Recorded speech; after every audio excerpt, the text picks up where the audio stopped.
Krishna story. Kaliya नाग। कृष्णाहन कालिया नाग। जो भी पशु पक्षी यमुना नदी के उस कुंड के ऊपर या आसपास से गुजरता वह मृत्यु को प्राप्त हो जाता। कारण था कालिया नाग का वह भयंकर विष, जिसके कारण कोई भी पास से गुजरने वाला मनुष्य या जानवर अपनी जान से हाथ धो बैठता। वहाँ का पानी भी नीला पड़ चुका था।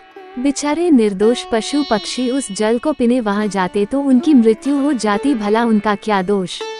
एक दिन श्री कृष्ण जंगल में अपने मित्रों के साथ गेंद से खेलते हुए इतना व्यस्त हो गए कि उनको पता ही नहीं चला कि कब वो उस कुंड के पास पहुंच गए। इतना तो ठीक था, लेकिन श्री कृष्ण ने जोर से गेंद में अपना बल्ला मारा। गेंद सीधा कुंड में जा गिरी।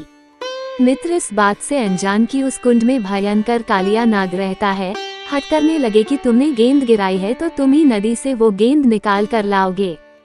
श्री कृष्ण सब जानते थे और उन्होंने गेंद भी जानबूझकर अंदर गिराई थी, क्योंकि उन्हें कालिया नाग को वहां से भगाना था। कृष्ण मित्रों के हट करने पर खुशी खुशी नदी में कूदने के लिए नदी के किनारे एक पेड़ पर चढ़ गए। पास में ही एक नगरवासी गाय चरा रहा था। वह चिल्लाता हुआ पहुंचा, कान्हा इस कुंड में मत कूदो। कृष्ण जी थोड़ा रुके और उसकी बात सुनने लगे। वह कहने लगा, लला इस कुंड में मत कूदो, इसमें भयंकर कालिया नाग रहता है। लेकिन उसकी बात न मानते हुए वह कुंड में कूद गई और उस स्थान पर जा पहुँचे जहाँ कालिया नाग की रहने की जगह थी। कालिया नाग उस समय निद्रा में था, लेकिन उसकी रानियां द्वार पर खड़ी थी।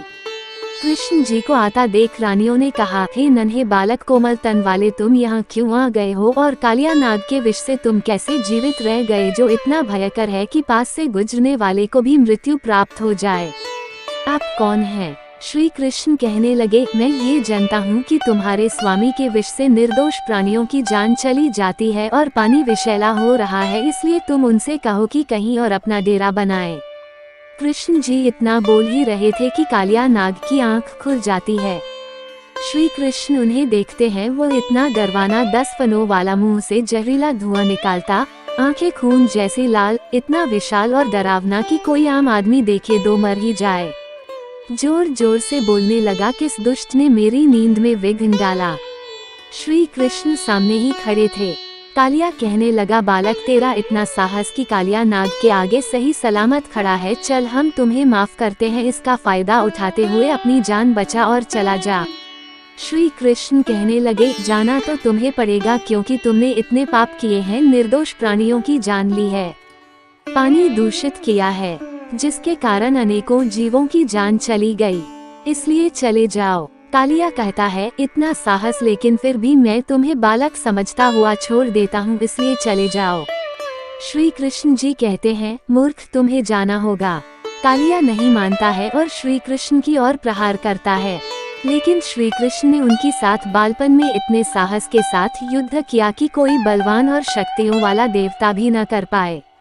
देखते ही देखते युद्ध भयंकर रूप धारण करने लगा, लेकिन कालिया नाग थककर चूर चूर चूर हो गया। त्राहिमाम करते वह श्री कृष्ण से माफी मांगने लगा। श्री कृष्ण ने कहा, कालिया तुम्हारी रानियों के सुहाग को देखते हुए मैं तुम्हारे प्राण बख्श देता हूँ, लेकिन तुम यहाँ से दूर किसी दूसरे कुंड को अपना स्थान बनाओ। कालिया श्री कृष्ण को पहचान लेते हैं। दूसरे कुंड में जाने से पहले वो कृष्ण जी को अपने फनों पर नृत्य करवाते हैं। किनारे पर सभी नगरवासी भी इकट्ठा हो जाते हैं, जो ये दृश्य देखकर नतमस्तक हो जाते हैं। इस तरह कालिया को श्री कृष्ण ने यमुना नदी के उस कुंड से दूसरे कुंड में भगाया और प्राणियों को बचाया।